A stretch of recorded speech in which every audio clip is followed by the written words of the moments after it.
Hi, I'm Femi Oke. And I'm Malika Bilal, and you're in the stream. US President Donald Trump has completed 100 days of his term in office. Today, part 2 of our conversation, gauging the opinions of people who have adopted the United States as their home. As we saw in the first part of our program, opinions were varied. Let's take a look at how different they were. We asked our guests and community to share what they thought were the U.S. president's biggest successes here in white and failures in yellow. Apart from policies, we also got answers like these. A success, his leadership and listening to the younger generation. A failure, lack of introspection. Well, today, we'll get more into those. We are happy to have back with us in our stream town hall, Loida George. She's an immigration lawyer. Her family originally from Mozambique and Guinea-Bissau, immigrated to the United States from France. Jeannie Nguyen is president of the Voice of Vietnamese Americans. She came to the United States as a refugee from Vietnam. Jesse Singh is founder of Sikh Americans for Trump. He immigrated to the United States from India. Saba Ahmed is president of the Republican Muslim Coalition. She emigrated to the United States from Pakistan. Myra Campos Segura and her husband, Anthony Segura. Myra immigrated to the US from Mexico. Anthony is an American citizen, and they have some pretty different political leanings. And AJ and his daughter, Sana Siddiqui. AJ is an accountant, and he immigrated to the US from Pakistan. Sana was born in the United States. Welcome back, everybody, for round 2. I should say part 2. But I've heard you debate. Malika. So we asked our community how they felt in these past 100 days, trying to gauge their temperature. We got this answer via Twitter from Juan. He says, you have to figure that for DACA beneficiaries like myself, the first 100 days equals fear and anxiety at the possibility of the program being terminated. And DACA there, he's referring to former President Obama's Deferred Action for Childhood Arrivals immigration program. This is also a video comment we got from someone who speaks to this same type of fear. This is Luis, and he's an immigration attorney and a naturalized citizen. This is what he told the stream. He has prioritized every single undocumented person for deportation in the U.S. And not only that, but he has also increased the amount of people that are waiting in immigration jail, in immigration detention, as they wait for their deportation proceedings to be over. And the number 2 reason is the fact that in February, he rescinded the protections that the Obama administration awarded to transgender students in public schools that allow them to use the bathroom of their preferred gender. Both actions have hurt the immigrant and the LGBT community, and in general, every single disenfranchised community in our nation. Loida, that is why he gives President Trump a failing grade, according to him. Can you speak to some of that fear? I know we ended our last show talking about immigration, and that's when things got really passionate and heated in this studio. Can you talk to some of the fears that he expressed there? Yeah, and to hearken on what was talked about earlier about how it's a lot of fear-mongering or people just believing the hype, it's real. Not only is the fear real, but the threat that is creating this fear is very real. In the last couple of months, I've had to conduct and or sit on panels with other professionals servicing the immigrant community, addressing their fears. And the fear is palpable, and it's not something that should be dismissed as, people just reading the news and feeding into the frenzy.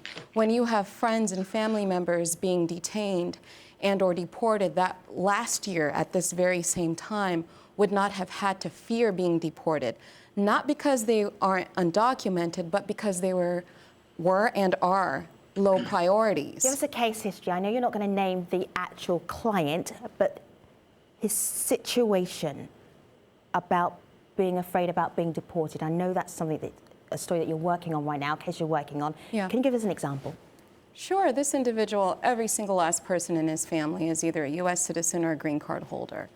Unfortunately for him, the way that the laws were at the time that he was applying for asylum, even though he had a real fear of persecution if he were to go back home, the group that he was not able to provide evidence that would establish that he was a member of a protected group.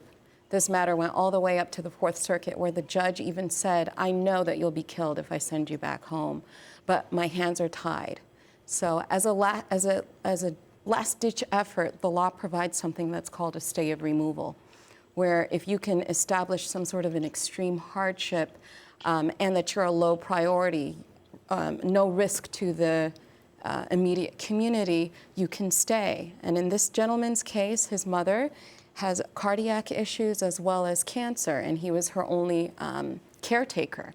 And so for the last 5 years, we've been able to get stay of removal so he wouldn't be deported. This year was the first year we were terrified that his stay of removal would not be granted. We won't know until August what the final word is, but here's an individual who, but for the law, which we cannot change, even an executive order can't change that, but what the... So would this have happened Yeah. a year ago? Could this have happened a year ago? No. Persuade me why not? Because it didn't. President Obama Every year he has to go and deported present more his- people than the previous administration but before. who was he deporting? My point That's is, why important didn't to the ask. previous year he was granted a permanent stay by then president and the then administration? Why are they lingering it on for years and years and years? Because the They could have said, laws. okay, we just going to let you stay here permanently It now. doesn't work like that. Well, though. so how can it work now in 100 days? I mean, what changed in 100 days that he would be, there's a process he's gone through before the judge. Jesse, there's another story I want you to listen to. Myra, you work with breast cancer survivors or people, ladies with breast cancer from the Latino community. Tell me about how their attitudes have changed. You were trying to get a meeting together, and what happened? Well, this is really hard for us and the program that I'm working because, it's double issue. It's the healthcare and the immigration topic. So in one hand, we have a population that is afraid about the system because the speech that the president had before. And like Jesse said, why in the last 100 days? Because he is in the power now, and he was talking about all this deportation. And we can see in the classes that we provide, the people is not going because they are afraid to go out. They just go to work and come back home because they don't want to get any ticket with the police for traffic issues or other kind of thing. They don't want to go out because they are afraid. And in the health system, the people don't want to go get to care because they don't want to be deported because they are asking for a service that they don't supposed to get because they are immigrants. So it's double Illegal issue when they are immigrants and illegal, and it's really hard for us to work in a society that is now with fear all the time because they don't want to get nothing because they are afraid. Myra, did you We can provide the service. Did you just zone your hubby out because he just leaned towards you and went illegal immigrants? Is that important? Did you hear him? Yeah, he always, that is the point, that we have now this speech that we were hearing for more than a year with Donald Trump was talking about. We are like different because we are Hispanic people. I'm a citizen, but let me tell you that here in New Mexico, in some places, the people is not just suffering about this racism, it's suffering about the act to the Anglo people attacking in the stores or trying to make you feel like you are the second-class people because you are Hispanic, just the way that you look. They don't see if you are a citizen, resident, or you don't have documents. They just see you like you look. It's like I can see Jesse is from India or Muslim. I don't know about his life, but I'm gonna put like a sticker in his person because he looks like. And it's not the way that and I agree with you on that. I agree with you on that, but that did not happen since President Trump came. That has been going on. A Sikh Gurudwara was targeted in Wisconsin, and 5 Sikhs were shot dead in that temple 3 years ago when President Obama was the president. To blame President Obama for that, hey, this hate crime happened when you were the president. 5 Sikhs were gunned down with a white supremacist went in there and gunned them down, and blame it on President Obama. That's not right. Similarly, everything to blame on President Trump is, I agree with you, we are not a perfect society. Well, we have a lot of room for improvement, but we cannot blame everything on President Trump. And secondly, yes, we have very sad stories about immigrants being deported and families being divided. We have American citizens who are illegal, who have committed a crime, who go to jail. They cannot come out of jail to attend their families' funerals. So yes, if you're illegal, we are all immigrants sitting here. We are all immigrants. We're not scared. I don't have any fear. I have no fear in me. Let me just check. I mean, if you're illegal, if you have done something wrong, yes, you should be afraid. Jesse, let me just check. Fear. You spoke for everybody here. Is there anybody here who is afraid? I am not afraid for myself, but there are people in my community who are very afraid. AJ, you said yes, you were afraid. You are afraid. Yes, we are. What do you have in your background that you're afraid of? So I'm very afraid for the Vietnamese community too. Hold tight, because I want to hear AJ. By this administration. Yeah, I'm not afraid as a Muslim American. I don't think that I need to live in fear of just because I'm a Muslim. I think, there are issues with the administration in terms of how they enacted the travel ban. It should have been well thought through, but it wasn't. But I don't think blaming or living in fear is the right. Hate crimes on Muslims are up. For the last several So years. Sabah, since you mentioned the travel Trump ban, is I actually not want to the go right to that. I want to go to that because that's what our community is talking about as well, and it's so-called Muslim ban, some people are calling it. And of course, it is the ban on travel from people from 7 and then 6 Muslim majority countries that there's a stay on it right now. I want to read this tweet we got from Sally Sue when we asked what are the biggest successes and failures of President Trump's first 100 days. Sally Sue says banning the entire Muslim community from entering America. That's slight exaggeration right there, of course, because it's not the entire Muslim community. But we also got a video comment from someone who picks up on that travel ban and what it's meant for her and her family. This is Shamira. Have a listen. Trump's continued targeting of immigrant communities has been major concern for me, myself being an immigrant as well as a child of immigrants, and affected my decisions on international travel. Of course, with the Muslim ban, that was a big concern for my family, being from an East African country and a Muslim family. Additionally, even most recently with the Victims of Immigrant Violence Support Line, continuing that dangerous narrative has everyone in major metropolitan areas concerned. Susanna, we haven't heard your voice in a minute. What do you make of that comment? Well, I was going to say this earlier, and that is that I think that it is the administration and the president's duty to kind of placate the unrest and the fear that is being harbored here in the United States. And that's something that hasn't been addressed, and that's just feeding more into the increased headlines, the increased fear, and the increased unrest in this country when it comes to immigrant and marginalized communities.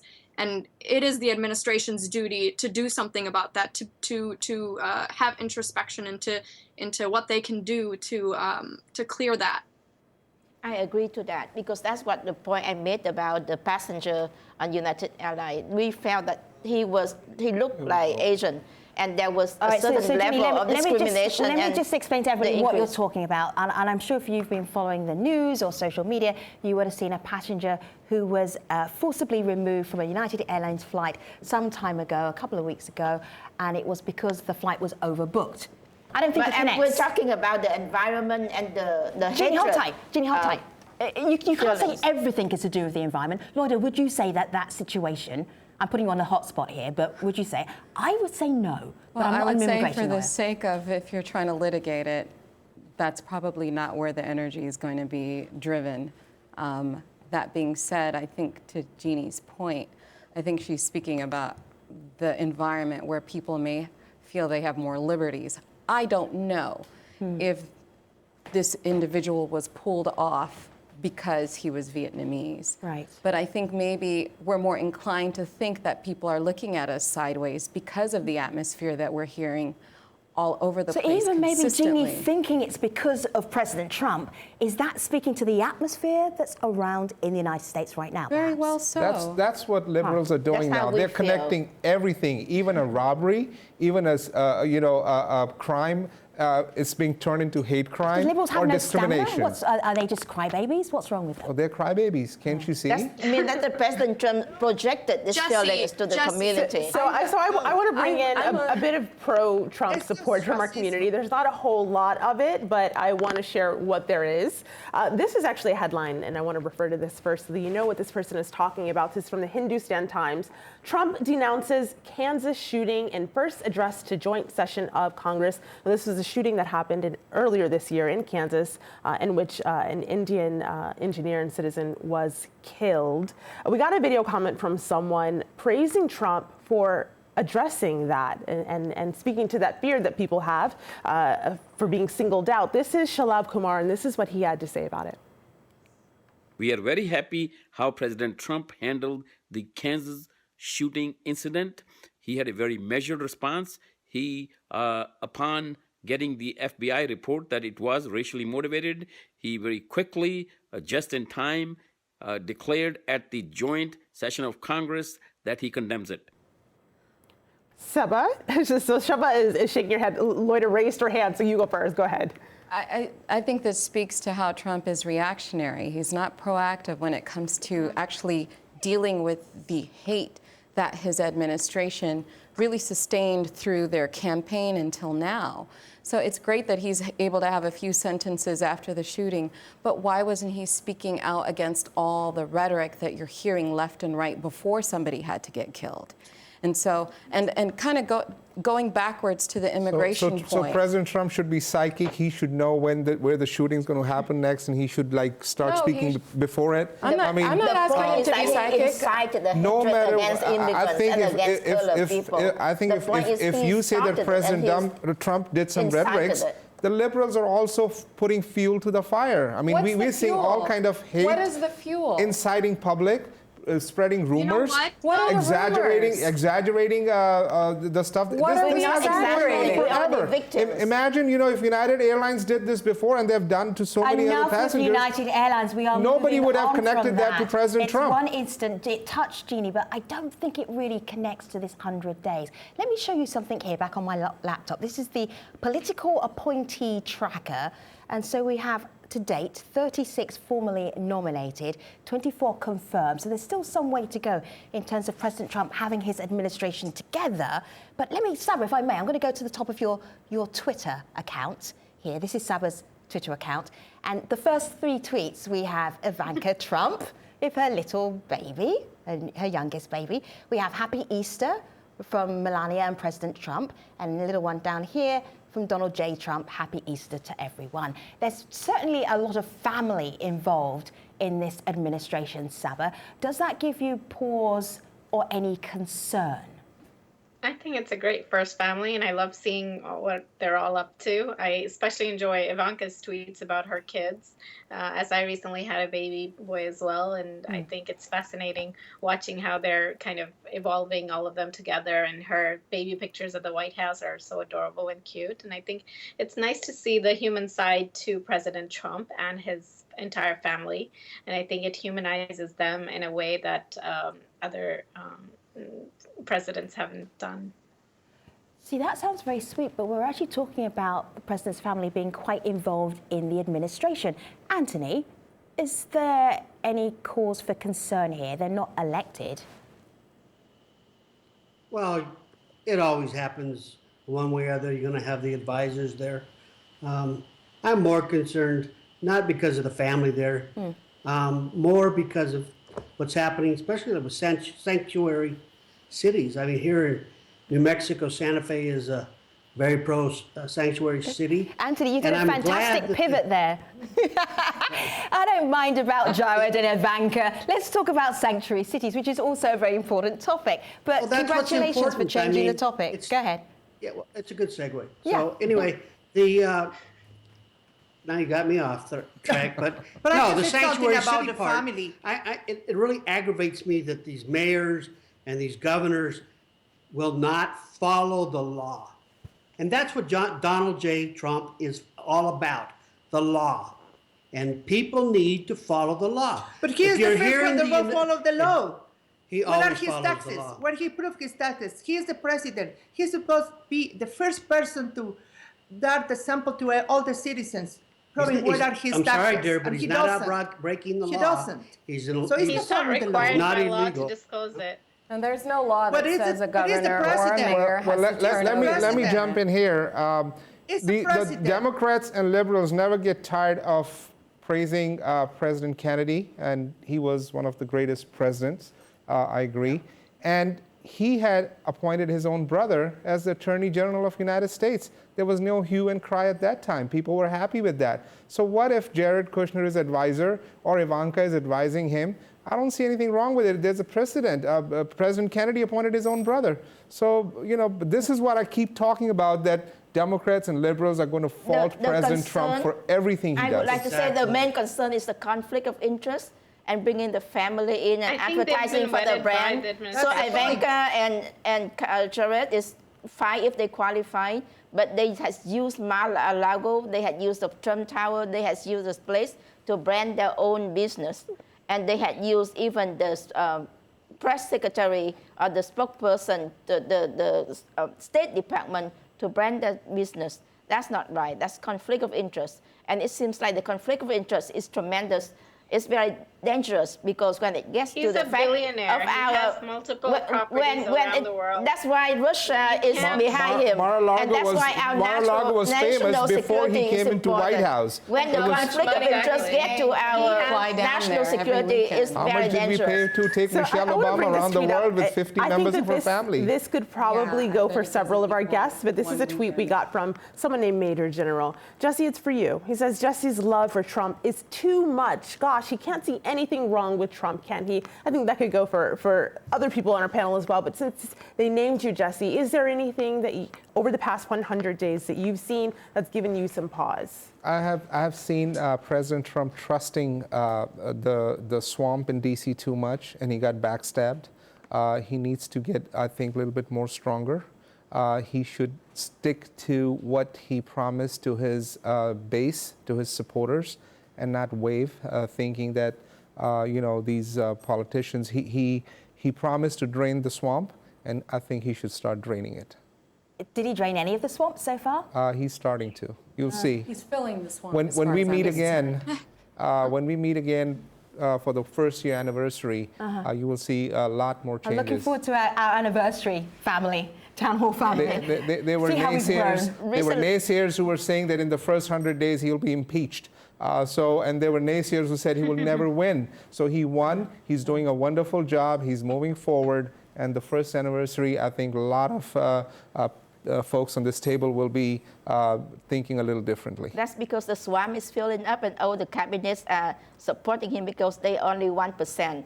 Now, with the swamp, we even have news that people who was White House staff working under him had turned out to be lobbyists or receive money from foreign governments, especially General Flynn had received money, obviously, from Russia, from Turkey, and that is national security problems.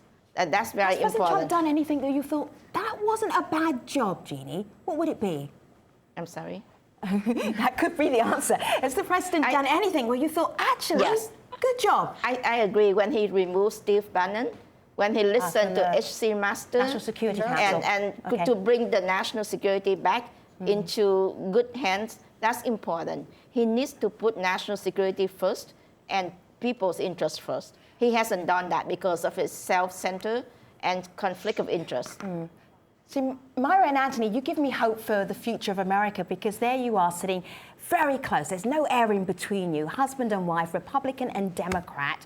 How do you think... Republican and independent. Sorry, I didn't realize that was the voice of an independent. How do you make it work? How do you think America can work with its extreme differences? Well, in my point, I think that is, like I said before, really uncertain and dangerous because, a country like the United States, that there is a leader in the world, need to be a country that is handled clearly, like with transparency. And I don't think that President Trump is doing that way because, like we said before, with the son-in-law there, his father, his son-in-law, he didn't pay taxes. He don't pay taxes. Myra, there's so much to that is talk something about. that is something really hard. All right, Myra and Anthony, the point is that and AJ, and Sana, and Saba, and Jesse, and Loida, and Jeannie, and you. Thank you for being part of our town hall discussion on the first 100 days of President Trump. See you online.